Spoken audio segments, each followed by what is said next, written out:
Hi guys. അപ്പോൾ ഇന്നത്തെ വീഡിയോയിൽ പറയുന്നത് നമ്മുടെ പ്രാക്ടിക്കൽ എക്സാമിനെ പറ്റിയിട്ടാണ്. അപ്പോൾ ഒരുപാട് പിള്ളേർക്ക് സംശയം ഉണ്ടാവും, ഫസ്റ്റ് സെമ്മിൽ പ്രാക്ടിക്കൽ എക്സാം ഉണ്ടോ. ഫസ്റ്റ് സെമ്മിൽ പ്രാക്ടിക്കൽ എക്സാം വരുന്നില്ല. നമുക്ക് സെക്കൻഡ് സെം മുതലാണ് പ്രാക്ടിക്കൽ എക്സാം സ്റ്റാർട്ട് ചെയ്യുന്നത്. അപ്പോൾ സെക്കൻഡ് സെമ്മിൽ പ്രാക്ടിക്കൽ എക്സാം എന്ന് പറയുമ്പോൾ നമുക്ക് നഴ്സിംഗ് ഫൗണ്ടേഷനാണ് ഈ പ്രാക്ടിക്കൽ എക്സാം വരുന്നത്. അല്ലെങ്കിൽ സെക്കൻഡ് സെം മുതൽ ബാക്കി എല്ലാ സെമ്മിലും നമുക്ക് എന്തുണ്ട്, പ്രാക്ടിക്കൽ എക്സാം വരുന്നുണ്ട്. പിന്നെ അപ്പോൾ തേർഡും ഫോർത്ത് സെമ്മിലും ആണെങ്കിൽ മെഡിക്കൽ സർജിക്കൽ ഇതിലാണ് പ്രാക്ടിക്കൽ വരുന്നത്. പിന്നെ ഫിഫ്ത്തിലും സിക്സ്ത്തിലും ഒക്കെ ആണെങ്കിൽ കമ്മ്യൂണിറ്റി, പീഡിയാട്രിക്, സൈക്കാട്രിക് അങ്ങനെ എല്ലാത്തിനും എന്ത് വരുന്നുണ്ട്, നമുക്ക് പ്രാക്ടിക്കൽ എക്സാം വരുന്നുണ്ട്. അപ്പോൾ പ്രാക്ടിക്കൽ എക്സാമിൻ്റെ മോഡൽ എങ്ങനെയാണെന്ന് പറയുമ്പോൾ വലിയ സീനൊന്നുമില്ല, നമുക്ക് സുഖമാണ്. തിയറി എക്സാം കഴിഞ്ഞതിന് ശേഷമാണ് പ്രാക്ടിക്കൽ എക്സാം വരുന്നത്.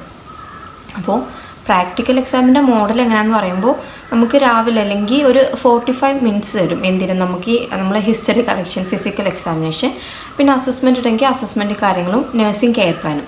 ഈ കുറച്ച് കാര്യങ്ങൾ 45 മിനിറ്റിനകത്ത് നമ്മൾ എന്ത് ചെയ്യണം, ഹോസ്പിറ്റലിൽ ചെന്നിട്ട് എഴുതി കംപ്ലീറ്റ് ആക്കണം. അതായത് നമുക്ക് ആദ്യം മാംസ് ഹോസ്പിറ്റലിൽ നിന്ന് ഓരോ പേഷ്യൻസിനെ തരും. ആ പേഷ്യൻസിൻ്റെ അടുത്ത് പോയിട്ട് ഈ കറക്റ്റ് 45 മിനിറ്റ്സിനകത്ത് നമ്മൾ എന്ത് ചെയ്യണം, നമ്മുടെ പേഷ്യൻസിൻ്റെ history collection, physical examination, assessment ഉണ്ടെങ്കിൽ അസസ്മെൻറ്റ്, അതിൻ്റെ കൂടെ തന്നെ കെയർ പ്ലാൻ എഴുതിയിട്ട് എന്ത് ചെയ്യണം, കംപ്ലീറ്റ് ആക്കണം.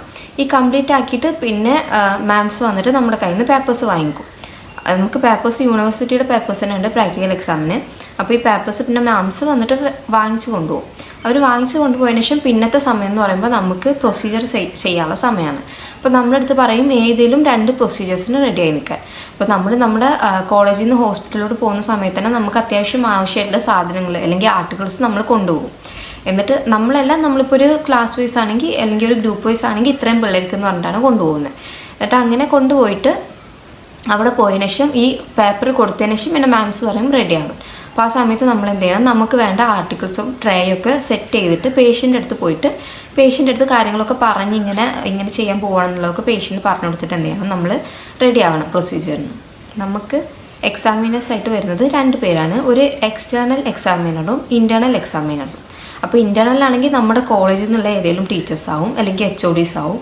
ഇപ്പോൾ എക്സ്റ്റേണൽ ആണെന്നുണ്ടെങ്കിൽ പുറത്ത് വേറെ ഏതെങ്കിലും സ്കൂളിൽ നിന്ന് വരുന്ന അല്ലെങ്കിൽ വേറെ ഏതെങ്കിലും നഴ്സിംഗ് ടീച്ചേഴ്സ് ആവും നമുക്ക് എക്സ്റ്റേണലായിട്ട് വരുന്നത്. അപ്പോൾ നമ്മൾ ആദ്യം എന്ത് ചെയ്യണം, ഒരു പ്രൊസീജിയർ നമ്മുടെ ഇൻറ്റേർണലിന് കാണിക്കണം. രണ്ടാമത്തെ പ്രൊസീജിയർ നമ്മൾ എക്സ്റ്റേണൽ മാംസിനുമാണ് ചെയ്ത് കാണിക്കേണ്ടത്. അപ്പോൾ നമ്മൾ പഠിച്ചിട്ടുള്ള ഏത് പ്രൊസീജിയേഴ്സ് വേണമെങ്കിലും ചെയ്യാം. പിന്നെ ഒരു കാര്യം എന്ന് പറയുമ്പോൾ നമ്മൾ സെക്കൻഡ് ഇയറിൽ പഠിച്ച പ്രൊസീജിയേഴ്സ് മാത്രമേ നമുക്ക് സെക്കൻഡ് ഇയറിൽ ചെയ്യാൻ പറ്റുള്ളൂ. ഈ സെക്കൻഡ് ഇയറിൽ പഠിച്ച പ്രൊസീജിയേഴ്സ് ചിലപ്പോൾ തേർഡ് ഇയറിൽ അല്ലെങ്കിൽ തേർഡ് സെമ്മിലോ ഫോർത്ത് സെമ്മിലോ അവർ ചെയ്യാൻ നമ്മൾ അനുവദിക്കില്ല. കാരണം അവർ പറയും നിങ്ങളത് സെക്കൻഡ് സെമ്മിലല്ലേ പഠിച്ചത്, അപ്പോൾ പിന്നെ എന്തിനിപ്പോൾ ചെയ്യുന്നതിനൊരു ക്വസ്റ്റ്യൻ വരും. പിന്നെ നമുക്ക് വേറൊരു പ്രൊസീജിയേഴ്സും ചെയ്യാനില്ല എന്നുള്ളൊരു സിറ്റുവേഷൻ വരികയാണെങ്കിൽ മാത്രമേ നമുക്ക് ഈ സെക്കൻഡ് സെമ്മിലെ പ്രൊസീജിയേഴ്സൊക്കെ ചിലപ്പോൾ ചെയ്യാൻ സമ്മതിക്കത്തുള്ളൂ. ഈ സെക്കൻഡ് ഇയർ എക്സാമിന് നമ്മൾ സെക്കൻഡ് ഇയറിൽ പഠിച്ച കാര്യങ്ങളൊക്കെ അല്ലെങ്കിൽ ഫസ്റ്റ് സെമ്മിനും സെക്കൻഡ് സെമ്മിനും പഠിച്ച പ്രൊസീജിയേഴ്സ് ചെയ്യാം. പക്ഷേ സെക്കൻഡ് സെമ്മിന് ശേഷമുള്ള സെമ്മിൽ നമ്മൾ എന്താണ് പഠിക്കുന്നത് അത് മാത്രമേ പിന്നെ ഓരോ സെമ്മിലും നമുക്ക് ചെയ്യാൻ പറ്റുള്ളൂ. പിന്നെ ഈ പ്രൊസീജിയേഴ്സ് ചെയ്ത് കഴിഞ്ഞതിന് ശേഷം പിന്നെ എന്ത് ചെയ്യും, നമ്മൾ അവിടെ നിന്ന് ഇറങ്ങും. അതായത് മാംസ് പറയും കഴിഞ്ഞെന്ന് പറഞ്ഞിട്ട് നമ്മൾ എല്ലാവരും അവിടെ നിന്ന് ഇറങ്ങും, നമ്മൾ ഹോസ്പിറ്റലിൽ നിന്ന് ഇറങ്ങും. എന്നിട്ട് നമ്മൾ നെക്സ്റ്റ് പോകുന്നത് എവിടത്തോട്ടാണ്, നമ്മുടെ കോളേജിലോട്ട്. കോളേജിൽ നമ്മുടെ നഴ്സിംഗ് ഫൗണ്ടേഷൻ്റെ ലാബ് ഉണ്ടാവും. ലാബിൽ വെച്ചിട്ട് ഒരു ഡെമ്മീനെ പ്രിപ്പയർ ചെയ്തിട്ട് നമുക്ക് ഓസ്കി ഉണ്ടാവും. ഓസ്കി എന്ന് പറയുമ്പോൾ നമ്മൾ ഈ പേഷ്യൻസിന്, അതായത് ഇപ്പോൾ നമ്മൾ പേഷ്യൻ്റെ അടുത്ത് പോയി ചെയ്യുന്ന കാര്യം നേരെ ഒരു ഡെമ്മിയിൽ ചെയ്യുന്നതാണ് ഈ ഓസ്കി എന്ന് പറയുന്നത്. ഇപ്പോൾ പേഷ്യൻ്റെ അടുത്ത് ചെയ്യുന്ന പോലെ ഡെമ്മിയുടെ അടുത്ത് സംസാരിച്ചിട്ട് ചെയ്യും. അപ്പോൾ ആദ്യം എന്ന് പറയുമ്പോൾ നമ്മൾ പിന്നെ ഫൗണ്ടേഷൻ ലാബിൽ വരുമ്പോൾ ആദ്യം നമ്മുടെ മാംസ് എന്ത് ചെയ്യും, നമ്മുടെ ആൻസർ ഷീറ്റ് നമുക്ക് തിരിച്ചു തരും. നമ്മൾ നേരത്തെ ഹിസ്റ്ററി കളക്ഷൻ ചെയ്ത പേപ്പർ ഉണ്ടല്ലോ അത് നമുക്ക് തിരിച്ചു തരും. തിരിച്ചു തന്നിട്ട് നമ്മളടുത്ത് എന്ത് പറയും, അവിടെ ഓരോ റോൾ നമ്പർ ബേസിൽ വിളിക്കും. എന്നിട്ട് ഈ രജിസ്റ്റർ നമ്പർ ബേസിൽ വിളിച്ചിട്ട് അവർ ആദ്യത്തെ ആൾ കയറി ചെല്ലുമ്പോൾ അവരൊരു ചെയർ ഉണ്ടാവും, അവിടെ ഇരിക്കാൻ പറയും. അവിടെ ചെയറിലൊരു പേപ്പർ ഉണ്ടാവും. ആ പേപ്പറിൽ ക്വസ്റ്റ്യന് അല്ലെങ്കിൽ കുറച്ച് സാധനങ്ങൾ എഴുതിയിട്ടുണ്ടാവും, അല്ലെങ്കിൽ കുറച്ച് സാധനങ്ങളുടെ പടം ഉണ്ടാവും. ആ പടം ഐഡൻറ്റിഫൈ ചെയ്തിട്ട് അതിൻ്റെ ഫംഗ്ഷൻ എഴുതാനോ അല്ലെങ്കിൽ അതിൻ്റെ പേര് എഴുതാനോ, ഇപ്പോൾ ചിലപ്പോൾ മരുന്നുകളൊക്കെ ആണെങ്കിൽ മരുന്നിൻ്റെ ആക്ഷൻ എഴുതാനൊക്കെ ആവും നമുക്ക് പറയാം. എന്നിട്ട് അത് നമ്മൾ എന്ത് ചെയ്യണം, നമ്മുടെ ആൻസർ ഷീറ്റിൽ എഴുതണം. നമുക്ക് 5 മിനിറ്റ് തരത്തുള്ളൂ. 5 മിനിറ്റിനകത്ത് നമ്മൾ അത് എഴുതി കംപ്ലീറ്റ് ആക്കണം.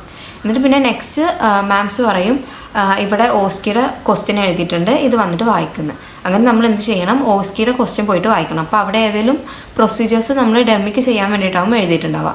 അതിൽ പേഷ്യൻ്റെ പേര്, പേഷ്യൻ്റെ ജെൻഡർ, ഇപ്പോൾ ആണാണോ പെണ്ണാണോ, പിന്നെ പ്രായമുള്ള ആളാണോ, അവരുടെ വയസ്സ്, അവർക്ക് എന്ത് അസുഖം, അവർക്ക് എന്ത് പ്രൊസീജിയറാണ് ചെയ്യേണ്ടതെന്ന് അവിടെ എഴുതിയിട്ടുണ്ടാവും. അപ്പോൾ നമ്മളെടുത്ത് ക്വസ്റ്റ്യൻ വായിച്ചതിന് ശേഷം എന്ത് പറയും മാംസ്, നേരെ അവിടെ പോയിട്ട് അവിടെ ഒരുപാട് ആർട്ടിക്കിൾസ് റെഡിയാക്കി വെച്ചിട്ടുണ്ട്. അതിൽ നിന്ന് നിങ്ങൾക്ക് ആവശ്യമുള്ള ആർട്ടിക്കിൾ വെച്ചിട്ട് ട്രേ സെറ്റ് ചെയ്യാൻ പറയും. അപ്പോൾ നമ്മൾ അവിടെ പോയിട്ട് നമുക്ക് ആവശ്യമുള്ള പ്രൊസീജിയേഴ്സിന് അല്ലെങ്കിൽ നമ്മൾ ചെയ്യുന്ന പ്രൊസീജിയേഴ്സിന് എന്ത് ആർട്ടിക്കിൾസ് വേണോ ആർട്ടിക്കിൾസൊക്കെ കളക്ട് ചെയ്തിട്ട് ട്രേ സെറ്റ് ചെയ്യാം. എന്നിട്ട് നമ്മൾ പേഷ്യൻ്റെ അടുത്ത് അല്ലെങ്കിൽ നമ്മുടെ ഡമ്മിയുടെ അടുത്ത് പോയിട്ട് ഈ ട്രേ സെറ്റ് ചെയ്തതിന് ശേഷം മാംസിൻ്റെ അടുത്ത് ഹാൻഡ് വാഷ് ചെയ്യട്ടെ എന്ന് ചോദിക്കാം.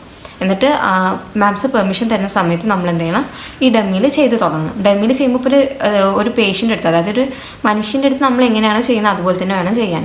ഇപ്പോൾ ഡമ്മിയാണെന്ന് വെച്ചിട്ട് നമ്മൾ സംസാരിക്കാൻ ഇരിക്കരുത്, അവരുടെ അടുത്ത് കമ്മ്യൂണിക്കേഷൻ മെയിൻറ്റെയിൻ ചെയ്യണം. ഇപ്പോൾ ഡമ്മിയാണെങ്കിലും അപ്പൂപ്പ നമ്മൾ അപ്പൂപ്പന് ഇങ്ങനെ ഇപ്പോൾ എഞ്ചി ട്യൂബ് ഫീഡാക്കി കൊടുക്കുന്നതെന്നുണ്ടെങ്കിൽ നമ്മൾ എന്ത് പറയണം, അപ്പൂപ്പന് നമ്മൾ ഈ മൂക്കിലൂടെ പൈപ്പ് ഇട്ടിട്ടുണ്ടല്ലോ, ഇതിൽ കൂടെ ഭക്ഷണം തരാൻ പോകണം. അങ്ങനെ പറഞ്ഞിട്ട് വേണം നമ്മൾ ചെയ്യാൻ. പിന്നെ ഓരോ പ്രൊസീജിയേഴ്സും നമ്മൾ പേഷ്യൻ്റ് ഇങ്ങനെ പറഞ്ഞ് വേണം OCക്ക് ചെയ്യാൻ. ചെയ്യുന്നതിന് മുമ്പ്, അതായത് നമ്മൾ ആദ്യം പ്രൊസീജിയർ എക്സ്പ്ലെയിൻ ചെയ്ത് കൊടുത്ത് പേഷ്യൻ്റെ പൊസിഷൻ ചെയ്തതിന് ശേഷം നമ്മൾ എന്ത് ചെയ്യണം, പോയിട്ട് ഹാൻഡ് വാഷ് ചെയ്യണം. ഹാൻഡ് വാഷ് ചെയ്തിട്ട് വേണം നമ്മൾ പ്രൊസീജിയർ സ്റ്റാർട്ട് ചെയ്യാൻ. കാരണം നമ്മുടെ മാംസ് നമ്മൾ ഓരോ സ്റ്റെപ്സും അവർ നോക്കും, ഓരോ സ്റ്റെപ്സിനും മാർക്ക് വരുന്നുണ്ട്. അപ്പോൾ അതിനനുസരിച്ചൊക്കെ ചെയ്യാം. പിന്നെ പ്രൊസീജിയർ ചെയ്ത് കഴിഞ്ഞതിന് ശേഷം അവർ ഫസ്റ്റ് ഇൻറ്റേർണൽ എക്സാമിനർ എന്ത് ചെയ്യും, നമ്മളടുത്ത് ക്വസ്റ്റ്യൻ ചോദിക്കും, വൈവ ക്വസ്റ്റ്യൻസ് ചോദിക്കും. എന്നിട്ട് അവിടെ ആൻസർ ചെയ്തതിന് ശേഷം പിന്നെ നെക്സ്റ്റ് പോകുന്നത് എന്താണ്, എക്സ്റ്റേണൽ എക്സാമിനറുടെ അടുത്താണ് പോകുന്നത്. അവിടെ പോയിട്ട് നമ്മൾ എന്ത് ചെയ്യും, അവർ വൈവ ചോദിക്കുമ്പോൾ അതിന് നമ്മൾ ആൻസർ ചെയ്യണം. എന്നിട്ട് ഓക്കെ കഴിഞ്ഞെന്ന് പറഞ്ഞിട്ട് നമുക്ക് പോവാം. ഇങ്ങനെയാണ് എല്ലാ പിള്ളേർക്കും പ്രാക്ടിക്കൽ എക്സാം വരുന്നത്. എല്ലാവരുടെ എക്സാം കഴിഞ്ഞതിന് ശേഷം നമ്മൾ ലാസ്റ്റ് എന്ത് ചെയ്യും, നമ്മുടെ ലോഗ് ബുക്ക് ഉണ്ടല്ലോ, ലോഗ് ബുക്ക് അറിയില്ല നിങ്ങൾക്ക്, അതായത് നമ്മുടെ ലോഗ് ബുക്കിൽ ഓരോ സെമ്മിനുള്ള നമ്മുടെ കുഹാസിൻ്റെ ലോഗ് ബുക്ക് ഉണ്ട്. ആ ലോഗ് ബുക്ക് നമുക്ക് അവിടെ നിന്ന് തരും, നമ്മുടെ മാംസ് തരും. ഈ ലോഗ് ബുക്കും നമ്മൾ എന്തെങ്കിലും ഫയൽ പ്രിപ്പയർ ചെയ്തിട്ടുണ്ടെങ്കിൽ, അതായത് observation file, care plan file, അതല്ലെങ്കിൽ സ്പെഷ്യൽ അസൈൻമെൻറ്റിലെ ഫയല്, കേസ് സ്റ്റഡി, ഇങ്ങനത്തെ കാര്യങ്ങളൊക്കെ ഉണ്ടെന്നുണ്ടെങ്കിൽ ഇതെല്ലാം കൊണ്ട് നമ്മൾ പിന്നെ മാംസിൻ്റെ അടുത്ത് പോയിട്ട് നമ്മുടെ ഇൻറ്റേർണൽ മാംസിൻ്റെ കയ്യിൽ നിന്നും എക്സ്റ്റേണൽ മാംസിൻ്റെ കയ്യിൽ നിന്നും നമ്മൾ സൈൻ വാങ്ങിക്കും. ഇത്രയേ ഉള്ളൂ നമ്മുടെ പ്രാക്ടിക്കൽ എക്സാമിനേഷൻ. പ്രൊസീജിയേഴ്സ് നമ്മൾ പഠിച്ചിട്ട് പോവുകയാണെന്നുണ്ടെങ്കിൽ നമുക്ക് പ്രാക്ടിക്കൽ എക്സാം അറ്റൻഡ് ചെയ്യാൻ സുഖമാണ്. അതിൻ്റെ കൂടെ തന്നെ നമ്മൾ പ്രാക്ടിക്കൽ എക്സാമിന് മുമ്പ് തിയറി എക്സാം എഴുതിയിട്ടുണ്ടാവുമല്ലോ.